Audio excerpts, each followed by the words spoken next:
Yogyakarta Hadiningrat, sebuah sultanan yang terletak di pesisir pantai selatan Pulau Jawa. Sebuah daerah berdaulat yang dipimpin oleh Sri Sultan Hamengkubuwono dan Sri Pakualam. Bersamaan dengan kemerdekaan Indonesia, sultanan ini kini hanya tinggal sejarah.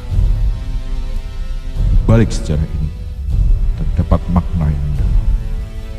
Setelah Indonesia merdeka pada tanggal 17 Agustus, keesokan harinya Hamengkubuwono IX serta Pakualam VIII memutuskan untuk bersatu dengan Indonesia. Yogyakarta sebelum bergabung dengan Indonesia merupakan sebuah sultanan yang mampu berdiri layaknya sebuah negara merdeka. Yogyakarta memiliki syarat-syarat dasar untuk menjadi sebuah negara, yaitu memiliki daerah, rakyat, serta pemerintahan. Penyatuan ini adalah sebuah cerita luar biasa tentang kerendahan hati para pemimpin dalam menjalin persatuan di bumi Indonesia yang didasari oleh penghargaan.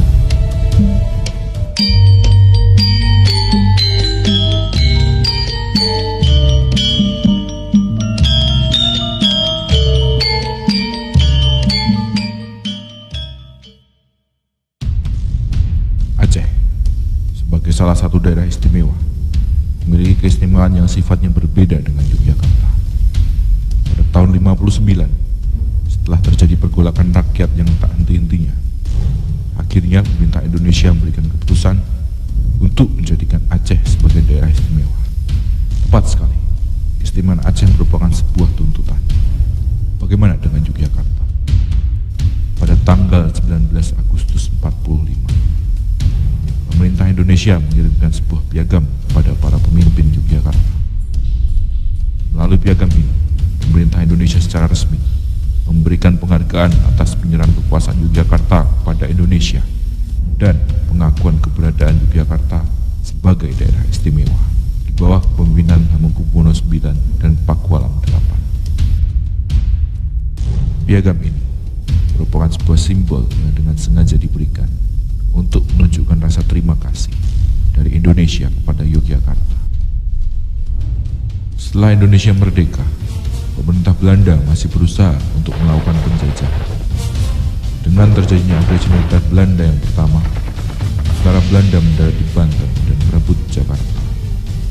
Sehingga pada 4 Januari 46, untuk menyelamatkan pemerintahan Republik, ibu kota negara dipindahkan dari Jakarta ke Yogyakarta. Menurut Ali Sastroamidjojo, ada alasan lain dalam pemindahan ini, yaitu untuk mempercepat proses penyempurnaan negara. Pernyataan ini menunjukkan bahwa Yogyakarta mampu memberi kontribusi bagi pengembangan sistem pemerintahan Republik. Namun, apakah hanya sampai di situ saja?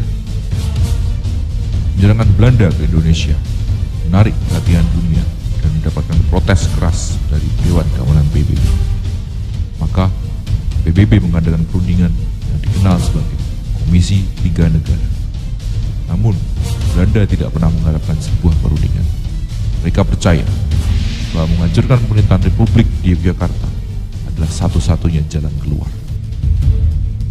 Pada tanggal 19 Desember 48, pernyataan perang kembali disampaikan oleh Dr. Louis Biel sebagai utusan Belanda. Operasi ini dipimpin oleh Letnan Jenderal Simon Spoor dengan sebutan Operasi Gagak, yang melibatkan pasukan payung baret merah KST dan pasukan komando baret hijau. Menurut Spoor, ada 3 sasaran dalam operasi Gagak. Pertama, menangkap pimpinan sipil dan republik. Kedua, menguasai sentra politik dan militer. Ketiga, melakukan pengepungan dan menghancurkan persenjataan lawan. Dalam masa pendudukan Belanda di Yogyakarta, Belanda menyadari sosok Hamengkubuwono IX sebagai benteng terakhir pertahanan Indonesia. Beberapa kali Belanda memberikan penawaran untuk membentuk negara bagian Jawa Tengah dengan daerah kekuasaan meliputi seluruh daerah Jawa dan Madura. Namun, usul ini selalu ditolak oleh Sri Sultan Hamengkubuwono. Di tengah keadaan yang serba tak pasti, di mana Indonesia berada di garis batas kehancuran, kesetiaan Yogyakarta pada Indonesia justru semakin kuat.